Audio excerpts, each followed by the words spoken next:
Program of all the events. Program. 2 and 6 they are. Program. Program. Program of all the events. Program. Program of all the events.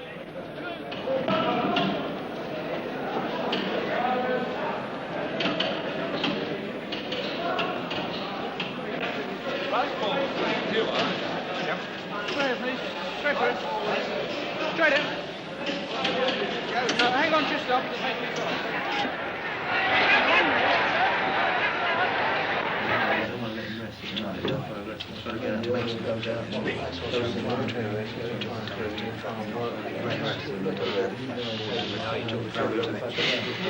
As he spears away Lundgren, as Lundgren tries to mount a counter. Another solid left hand by Taylor. Taylor's getting into those left hands as if he had the longer reach.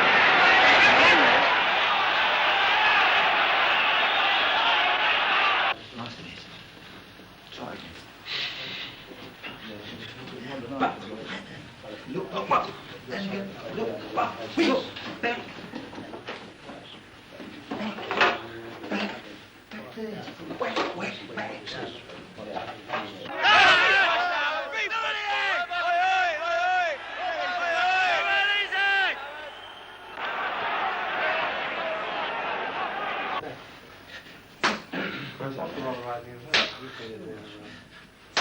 Been in there some while now.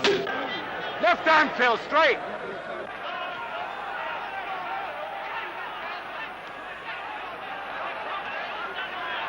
Left to the body by Lundgren, 2 nice punches. Left to the body, right to the chin. Got Taylor there.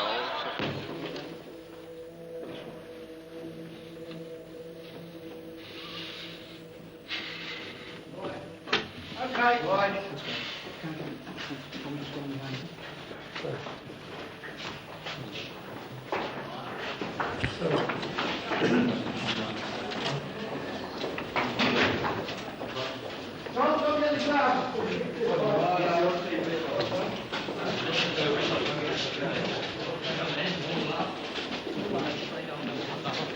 All right.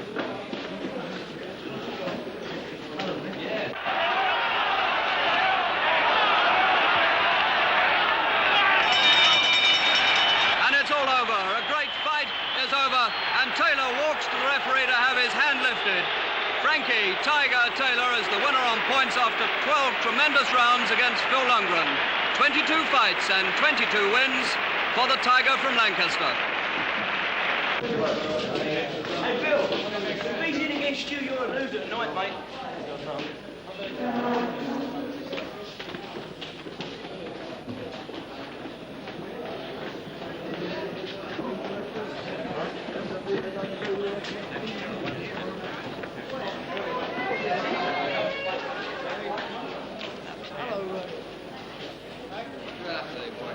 Bill, don't hang about. Bill. Don't hang about, Bill.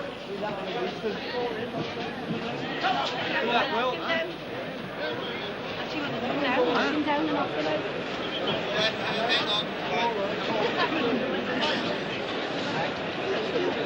Good luck, Bill.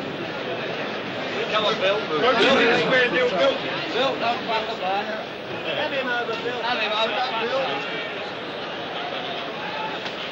Good luck, George.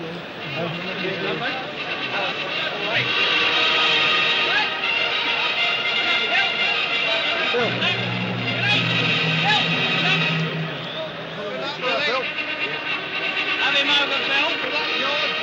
I've just got beaten the treble. I've had a treble. You the other fellow Winston. There's a sight. Take him in the first, Bill. Take it.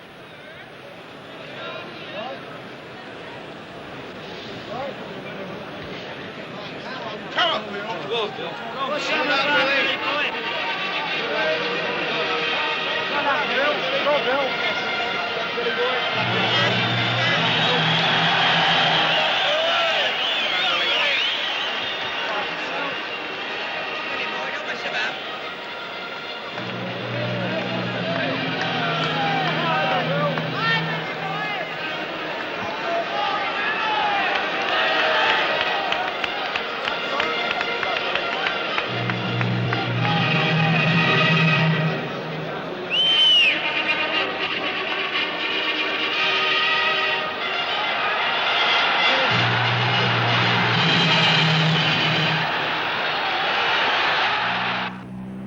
Well, now, here's the thing. Out of the ring and onto the turntable steps a very manly gentleman in the large shape of boxer Billy Walker, turning sentimental for the next few rounds on a little on the lonely side. I'm a little on the lonely, a little on the lonely side. I keep thinking of you only, and wishing you were by my side. You know, my dear, when you're not here, there's no one to romance with. Gentlemen, please. Archer Walker's facial injuries. The referee stops the contest. Nielsen is the winner. 24-year-old Billy Nielsen from Omaha, Nebraska, the man who is known as the Billy Walker of America. Gentlemen, Gavin Bluser.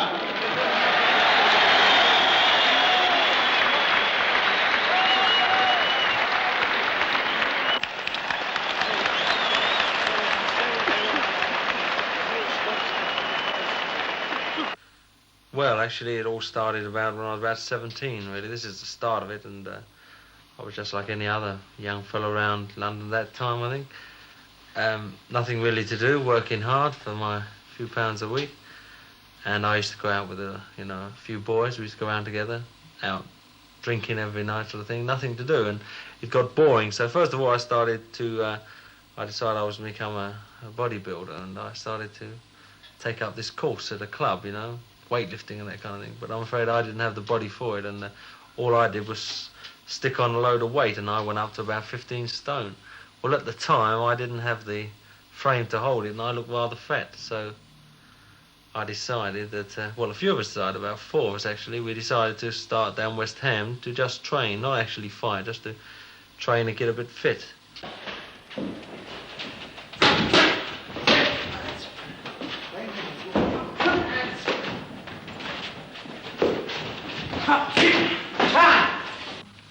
As soon as he started to shape up, one of the trainers there said, well, we'll fix you up for a fight.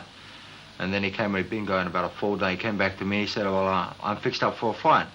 So immediately I said, well, if you're going to start this boxing business, well, I'll come down, I'll take over. And down I went, and I've looked after him ever since. 1, 2, 3, 4, 5, 6, 7, 8, 9, 10, 11, 12, 13. That left hook that goes in first is twice as fast as all the rest of the other punches, because you're going stick left there, move, move, stick left there, whap! That's the fast one, isn't it? That little bit of that left hook and that move to him, it's twice as fast as what you've been doing. One day they suggested to me that I should fight, and so I tried it. And I was lucky, I thought I said I'll try one and see how it goes, and had this one fight, and I knocked the boy out, and from then we never looked back, we just carried on.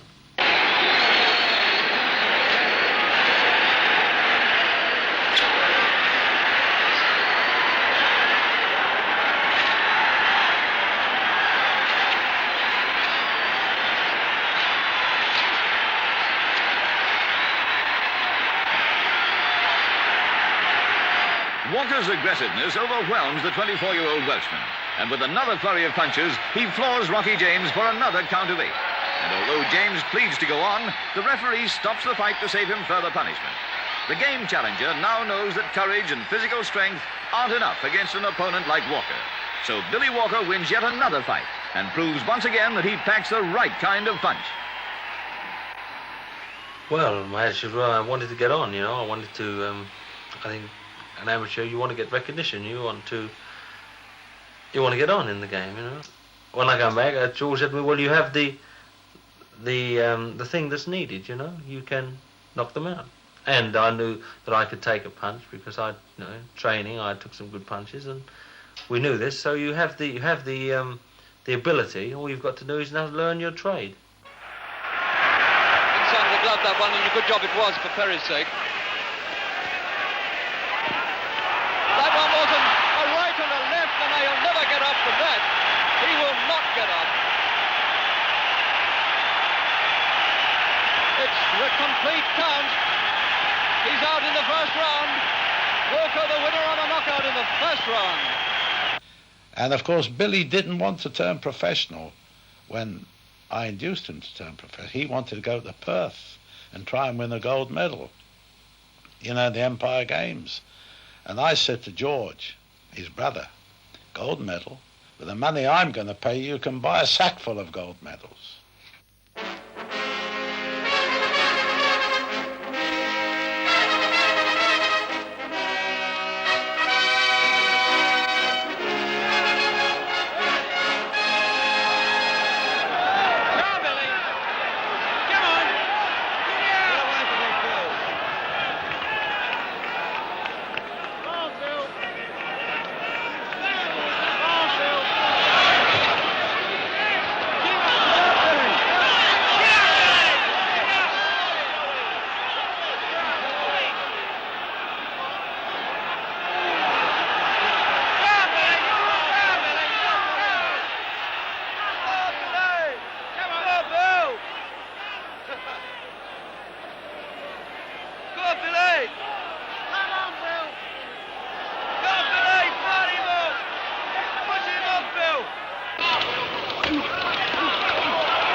Let's be honest about it. Money is the most important thing in the fight game. This is what we're in the fight game for. There can be a number of hangers-on, but if you want to make anything of it, you've got to have a punch and a good knowledge of the business. It's no good being just a good boxer. There are endless good boxers whose money went into other people's pockets. You've got to have good fists, and you've got to have your head screwed on properly. Thanks very much, Billy. Okay for you. Grand, Billy, thanks. I know boxers in this country who retire very, very wealthy men. You take Dick Richardson, he's retired, he's worth a lot of money. He got for one fight alone over £30,000 when he fought Johansson for the European Heavyweight Championship. Henry Cooper's a comfortable man. Brian London's comfortable. The world knows that Terry Downs is very rich. They really upset me then. You got it? You're rolling? So, get a light on my face properly. Make sure I look good. Don't know what to say, really. Oh dear, say, no wonder he got disqualified. He's got asthma. Look at him coughing away there. Got a slight touch of asthma. Be all right. Down on the farm, too much of that pig shit. But down they got big cows in the next thing to train.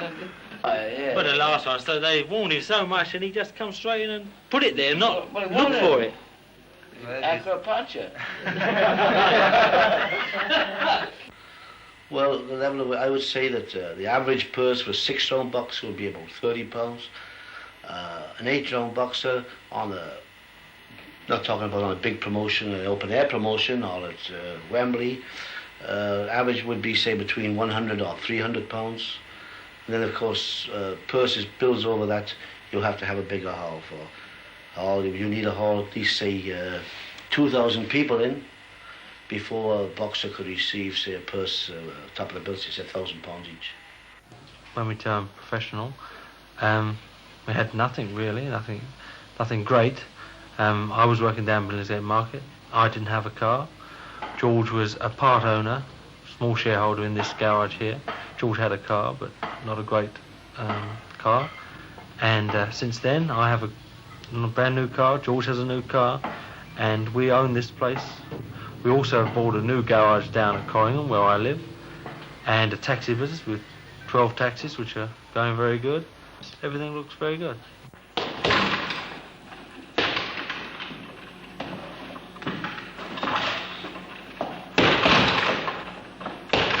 The promoter never earns what these boxers earn. I wish I did. But still, we run, and if we can make a little, we're satisfied. We still pay our income tax and surtax, but we're all right.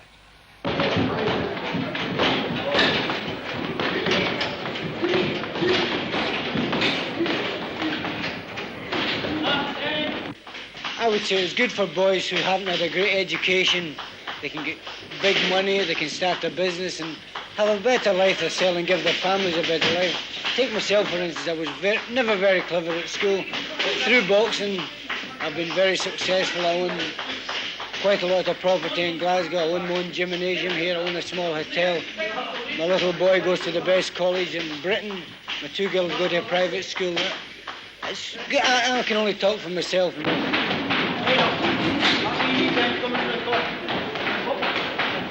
Right hand up, right hand up, right hand up.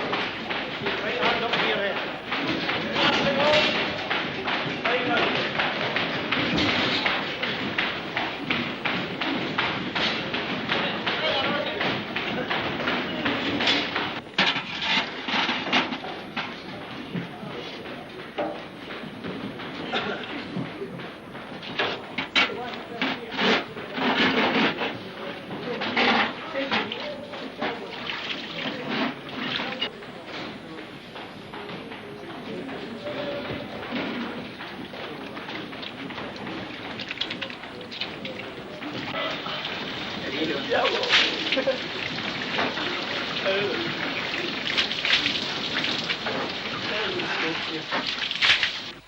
For 13 years before the war, from 1926 to 1939, I ran a weekly boxing show, 48 weeks a year, at the Spinney Hill Club, Leicester. The admittance fees to the show, incidentally, were 6p, 1 shilling and 1 6p ringside. Here I have an account of the show, which was run on May the 17th, 1932, and the wages. 4 boys took part in 2 10-round contests, and they received 30 shillings each, and 8 boys took part in 4 4-round contests, for which they were paid 5 shillings each. Austin O'Connor, the referee, received a guinea, the timekeeper received 5 shillings, sundry expenses were 10 shillings, the 2 seconds received 5 shillings each, the labour of erecting the ring and the stewards shared £1 between them, and the printing amounted to the sum of 30 shillings. And the total expense of the entire show was £14, and it showed a loss of 3 shillings and 6p.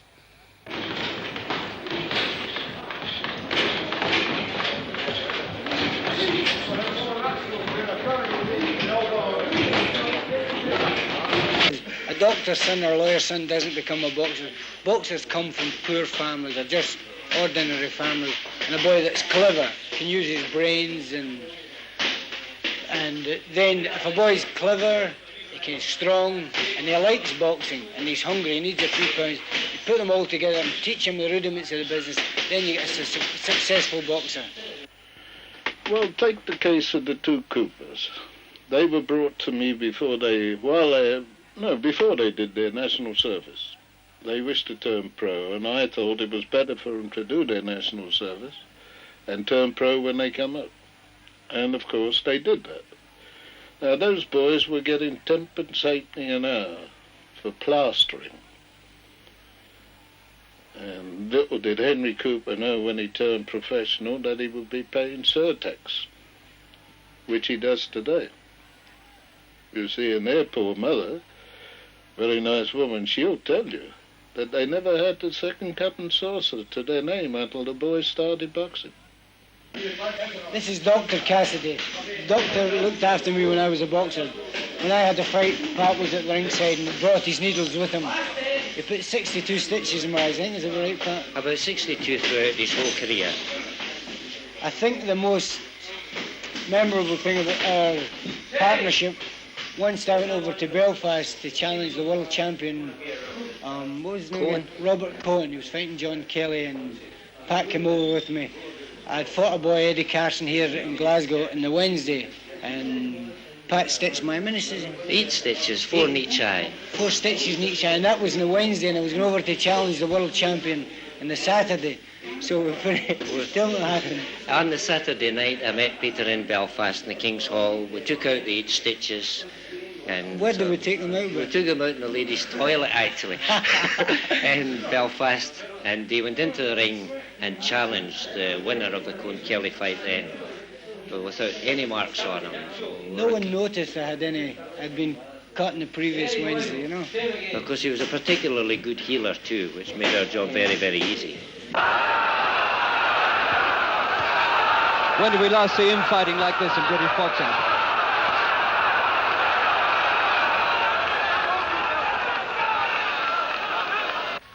Well, the most important organ in the body is the brain. And the most important medical question then in boxing is whether it damages the brain. And there's no doubt that it does so.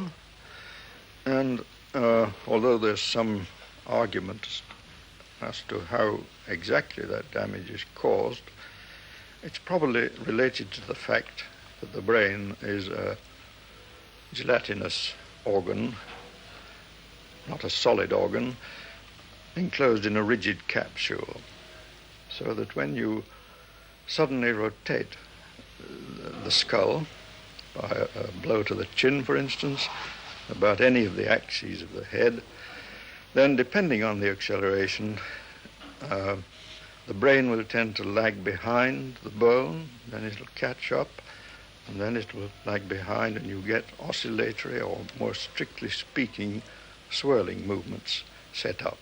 These are very, very rapid, and they have been demonstrated by high-speed cinematography in experiments. If you make a model brain from gelatine, then fill up the model skull cap with water as a substitute for brain fluid, you've got a reasonably accurate working model of a brain. Hit the skull with a boxing glove and film it at 1500 frames a second, and you can observe the swirling movement. Blood vessels and nerve strands can get strained and torn across. It's these effects that form the basis of punch drunkenness. Although this condition is not rare, I say that advisedly, because I have before me a list of 104 patients whom I have seen myself, with their names, ages and particulars, not all cases of punch drunkenness, but all of them boxers with neurological signs or symptoms. And of these 104, a very large number are, or were, because not all are alive, punch drunk. The most important thing about this punch drunk syndrome is the very long time that it takes to develop, on the average 16 years. And that means that damage is being caused all the time and is latent. You can't detect that damage, and that is the real problem in boxing. The only solution is either to bar blows above the collarbone or ban boxing entirely.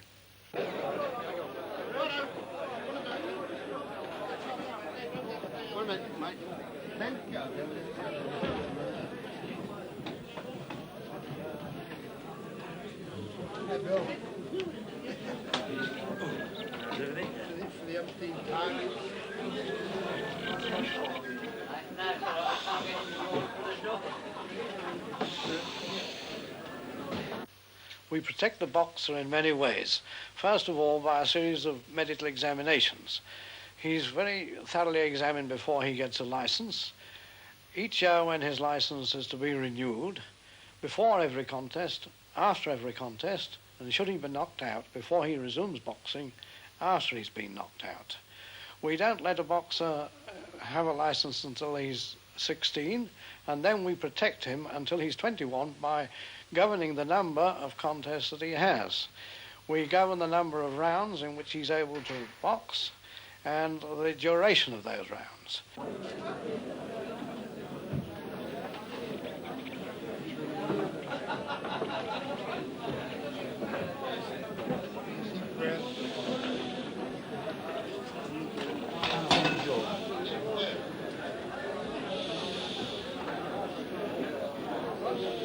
The greatest possible safety precaution that we take is that we make sure that our referees understand that if a boxer is outclassed or a boxer is unable to defend himself, he must immediately stop the contest.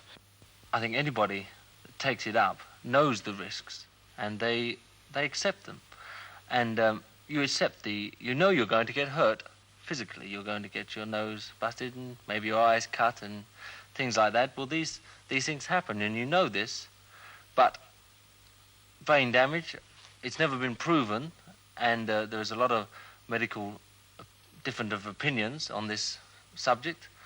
And if I thought for one moment that my brain was being damaged, I would turn the game in. Ladies and gentlemen, I'll introduce the boys to you very quickly to let you know who they are, where they hail from, prior to the commencement of our next show. The first boy we have great pleasure presenting to you is a celebrated boxing star. I'm sure he needs no introduction.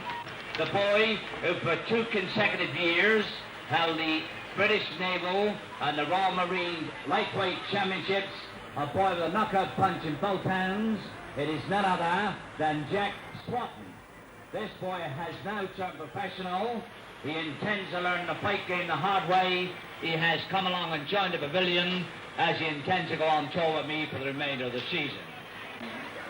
We give your amateur boxing star, Terry Carr, £2. If he stops on his feet with our boxing star for the 3 rounds, and we double his money if he knocks our boxing star out.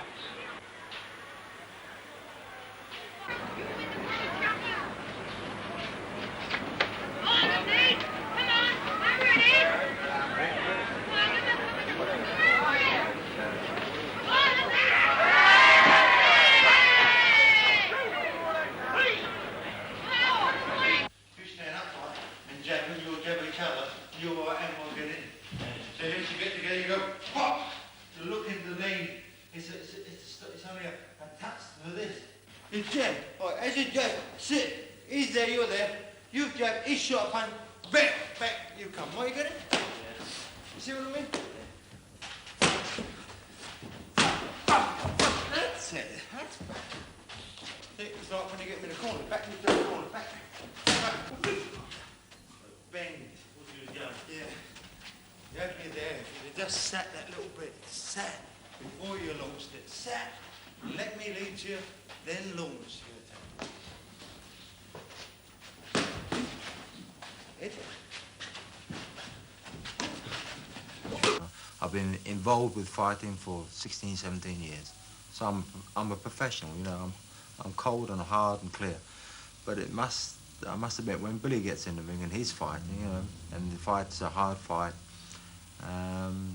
my emotions, you know, get a hold of me, and I feel for him, you know. I feel when he's getting hurt, and I feel good when he's winning, you know.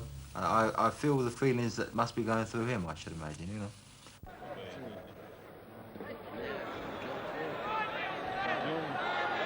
That's it, move.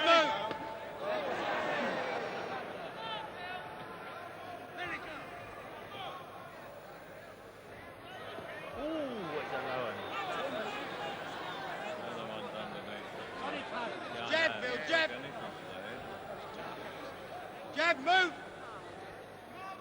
Move your head, boy! Move your head! Come on, keep those punches out! This fella stopped sideways. Come on, Bill, punch! Let it go! Come on, move in on him! Don't let him back off you. Don't let him back off you. Watch the clock. Punch! Punch! Billy was getting...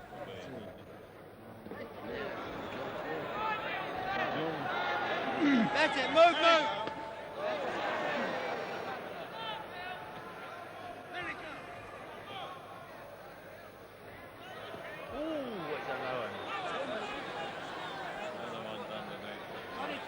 Jab, Bill, jab! Jab, move! Move your head, boy! Move your head! Come on, keep those punches out! This fella stopped sideways. Come on, Bill, punch! There you go! Come on, move in on him! Don't let him back off you! Don't let him back off you! Watch the clock. Punch! Punch! Billy was getting on fine, really, but I reckon he needed to learn more. So I sent him to America to train, not to fight. He lived in Harlem and saw what boxing means to the Negro. It's a desperate business over there. I learned more about the fight game here than I bargained for. Half the time I didn't know whether to laugh or cry.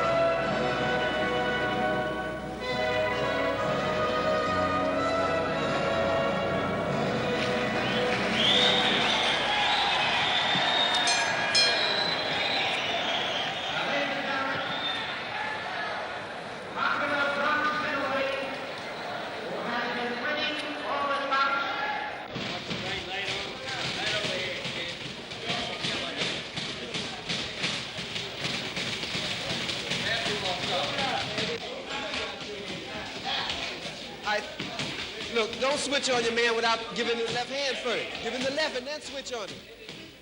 Put the left in his face so he can't see you and switch on him. Bob Benny, stick him and switch.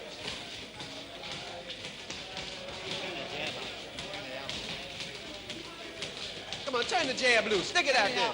Turn it out. Spin it. Spin the wrist. Spin the wrist. Let your wrist turn. Let your wrist do the action. Turn it.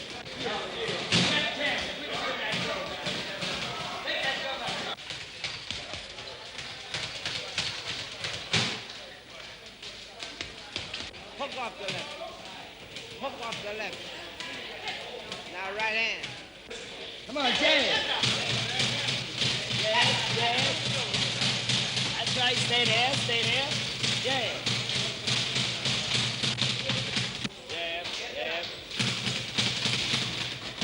Jab straight, jab. All right.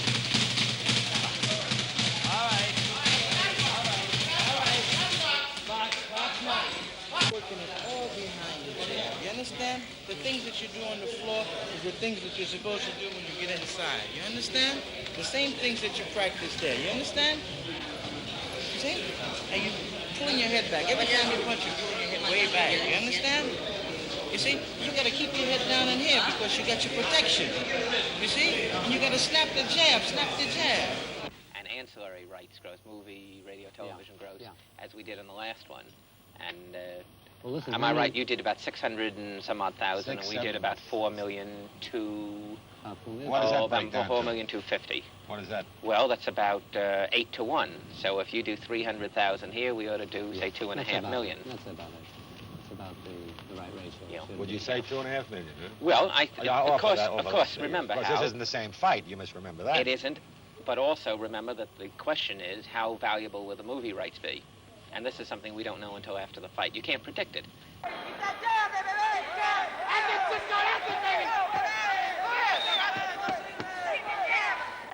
it loose, Cisco. That's it. Back with 2 left hooks. Hit him with your right.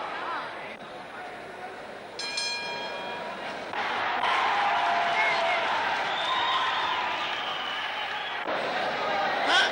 You're not doing nothing. You're letting this guy stand here and take the blade away from me. For what? When you're inside, raise your hands. It's got to move. I don't need one punch, and then you dance back and let him get off with that fluke left hook that he's hitting you on your glove and you're staggering over the place because you're moving. Pull up underneath and get your combinations off. You got your combinations in here. Use them in there. You're not doing nothing. Huh? You got the jab. You pop the jab and you keep popping the jab. I don't know how you're doing. You're doing nothing at all. Now get off like you're supposed to get off. Do you understand what I'm saying? And I want you getting off just like you're supposed to get your combinations off. Yeah, pulling inside, doing nothing.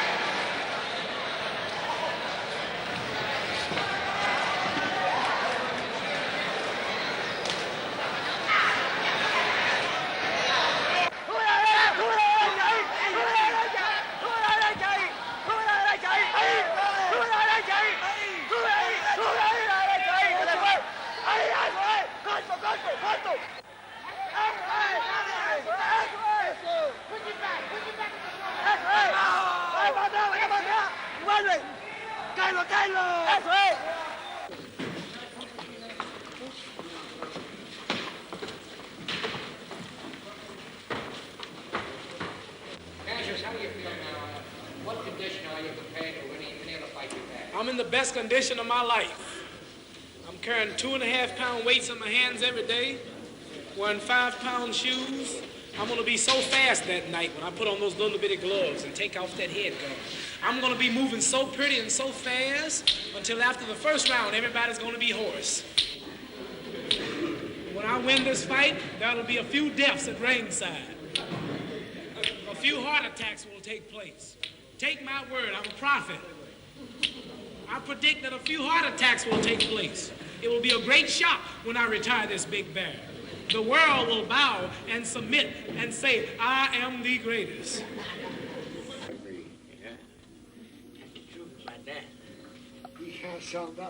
Bojack, boot black, 1964. Bojack, 1943, lightweight champion of the world, total fight earnings, $2 million. You think so?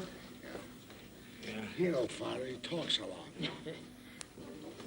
King Levinsky, necktie salesman, Fontainebleau Hotel, Miami, 1964. Without money, you're dead. Okay. King Levinsky, 1935, sparring for fight against Joe Louis. Earnings for Louis fight, $34,000.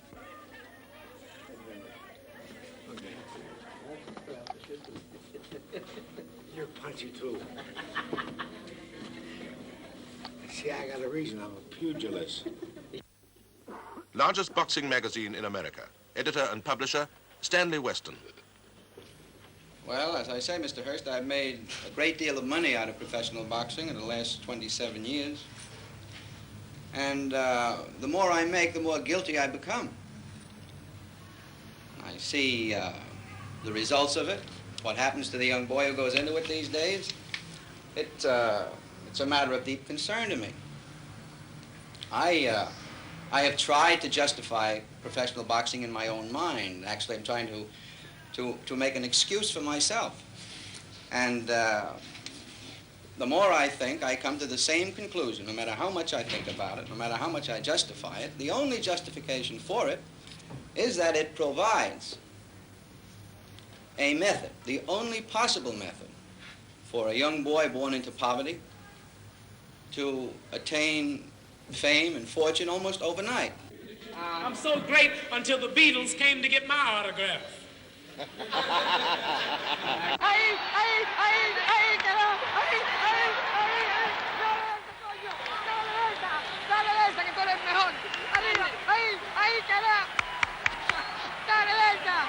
Look at that! Look at that man!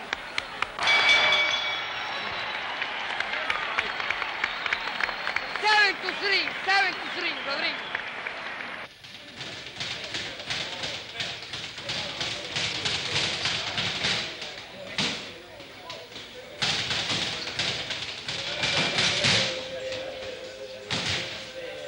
Quite frankly, the longer I stayed here, the less I liked it.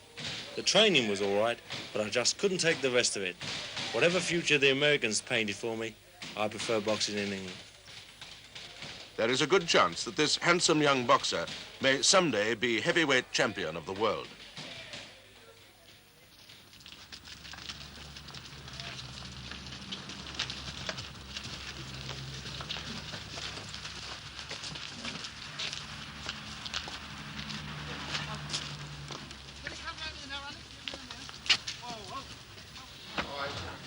Time.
There's a cut on Walker's face.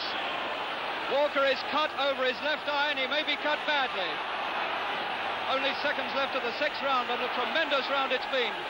Prescott fighting the gamer's battle of his life here. And Walker is badly cut.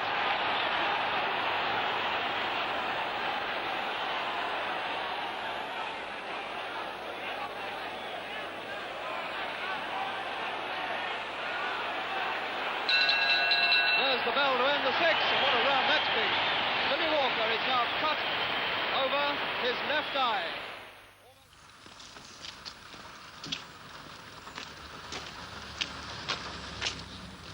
We looked upon America as an experiment. The last thing I expected was the Billy to come back as stylish and not a puncher. I thought it best we got back to the essentials of the game.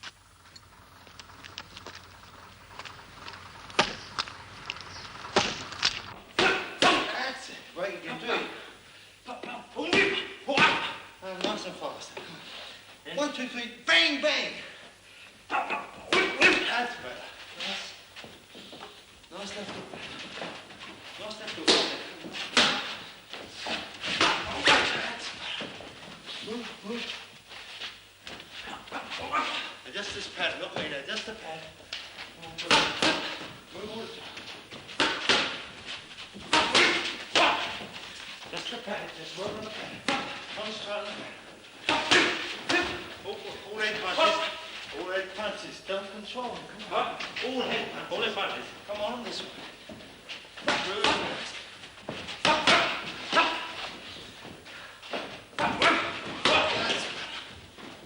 While you're training, you know, you can't do anything that a young fella of my age would do normally, you know.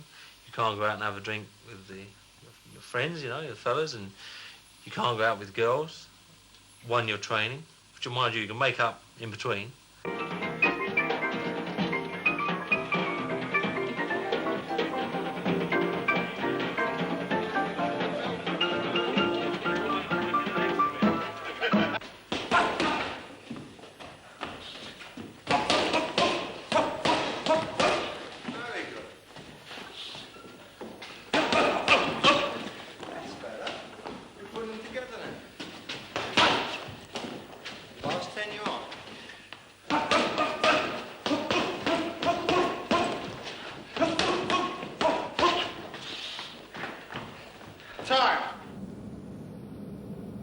The better Billy gets, the more difficult it is to match him with the right opponent.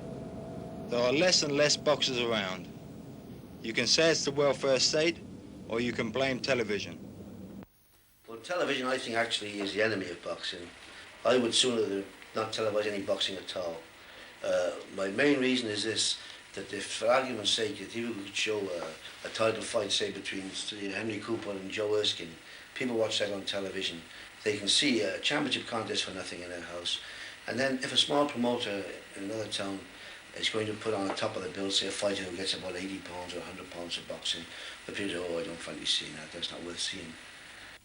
I, for one, if I had to go to a boxing show on a day like this, and I knew it was going to be on television, I wouldn't go and see it. I'd watch it on television. You can't stop progress. And eventually, I suppose, they'll knock all the promoters out, and they will become promoters.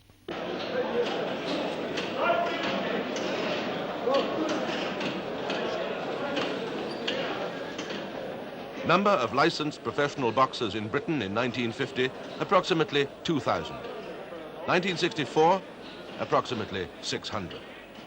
I've heard this tale since I was a young fight manager at the age of 16.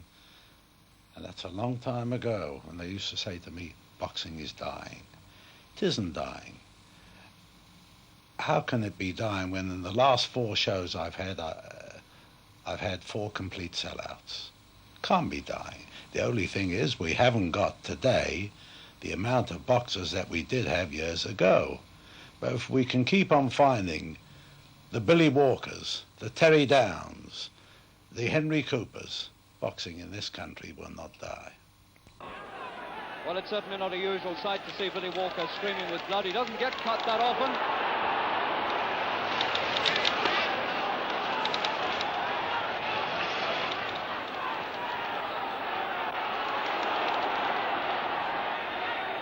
Two minutes to go.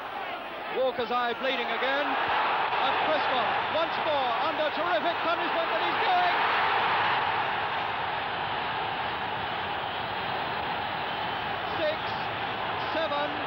It's a tremendous feeling when you hit someone, they go down, and you go to your corner, and I won't lie about it. I lay there, I stand there, and I pray, please don't get up, you know. Lay there, and I don't want them to get up. And when you see them climb to your feet, your heart goes down because you know that you've got to do it again. You've got to do it again. And then you get them down, and then you hope. And when it's all over, it's a tremendous feeling. You feel as if you really accomplished something. 8, he's up at 8. I don't think he'll survive now.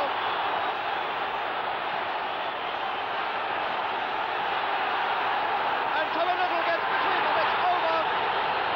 It is all over. And Prescott says, no, no, no, I don't want it stopped. Prescott has gone raving mad in the ring. He didn't want it stopped. But the fight has been stopped, and Prescott has gone mad in the ring. He's fighting mad because the fight has been stopped, and stopped on my watch with 1 minute and 25 seconds to go by my watch.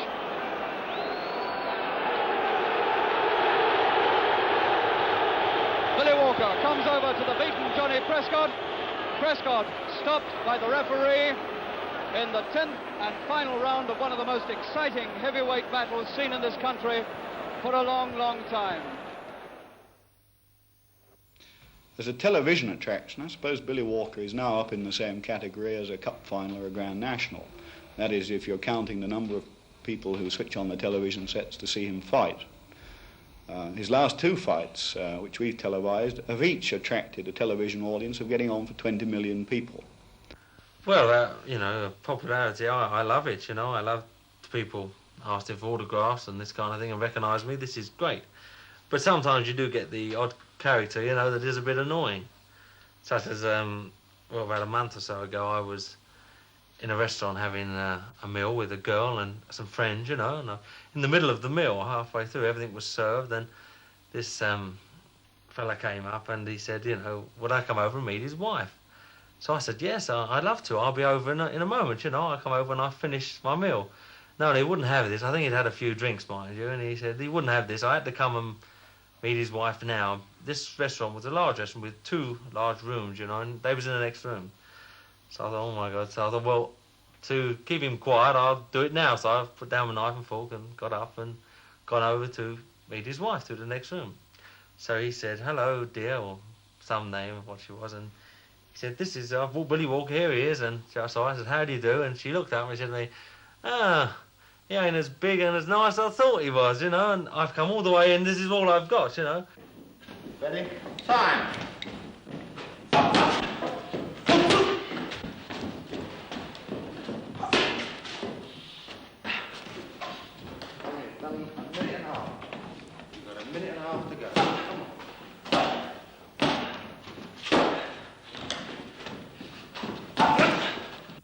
Knockout's so important because it's very dramatic.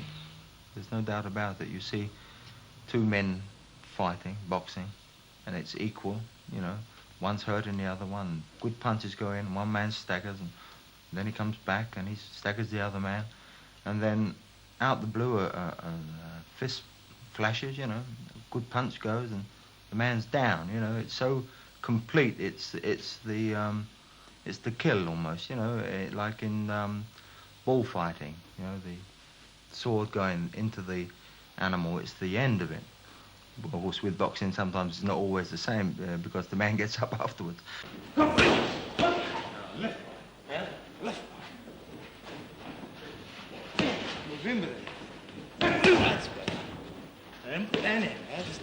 Do it again.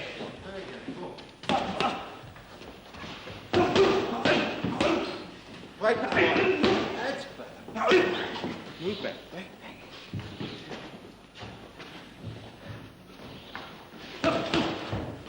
Come one more. Right. Time.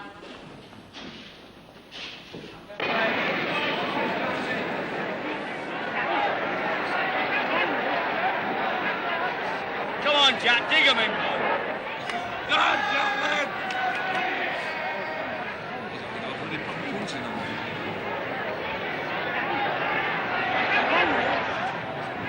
Go on, Jack. That's a stunt. Get better than Jack.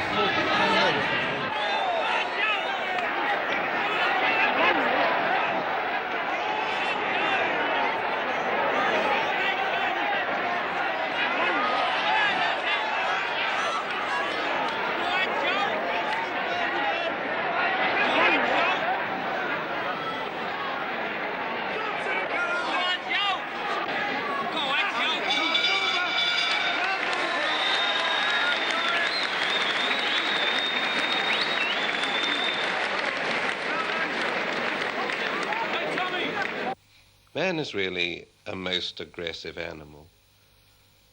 And this aggression is something that we've got to recognize and live with. And we're best going to live with it, I think, by way of the ritualized contest, be it fencing or rugby or boxing. For the ritualized contest is one of man's most rational and exciting inventions, for it allows the expression of the dominant striving of men and even of nations, but in a way that stops short of the infliction of mortal injury, or at least it has that clear intention.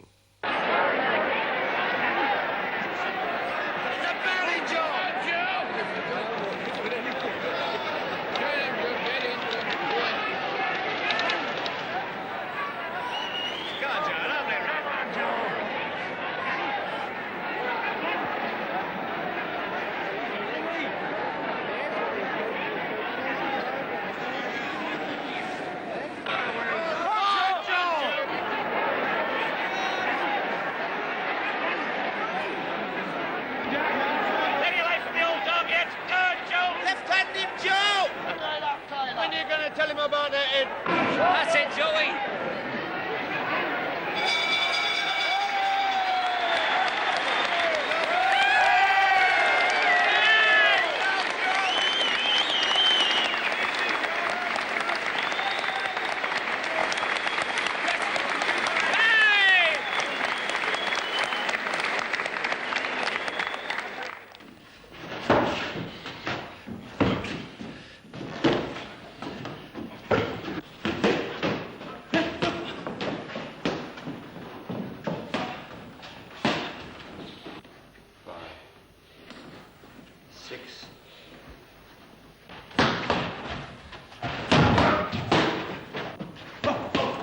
the punch. Back to the punch.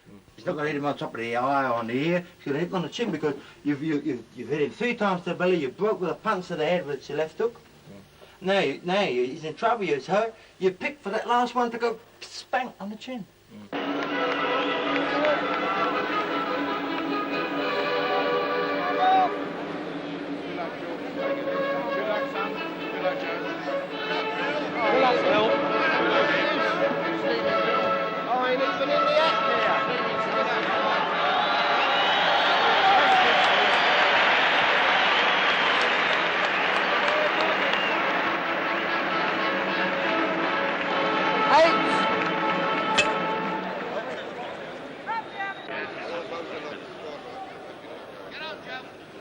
Come on, Walker, be first, boy. Gentlemen, please. My lords, ladies, and gentlemen, this is an international heavyweight contest of 10 rounds, 3 minutes each round, between Bill Nilsson of the USA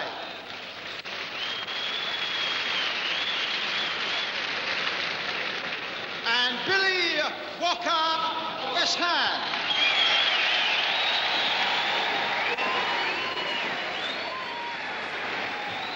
The weigh-in today, Walker went 14 stone 1, that's pretty heavy for him.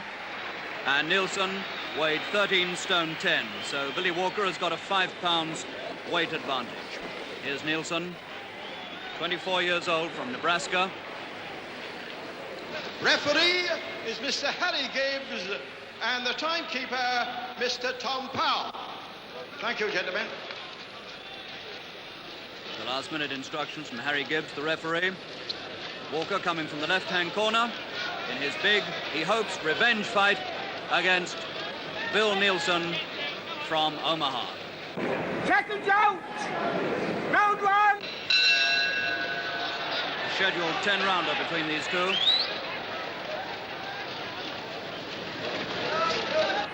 Come on!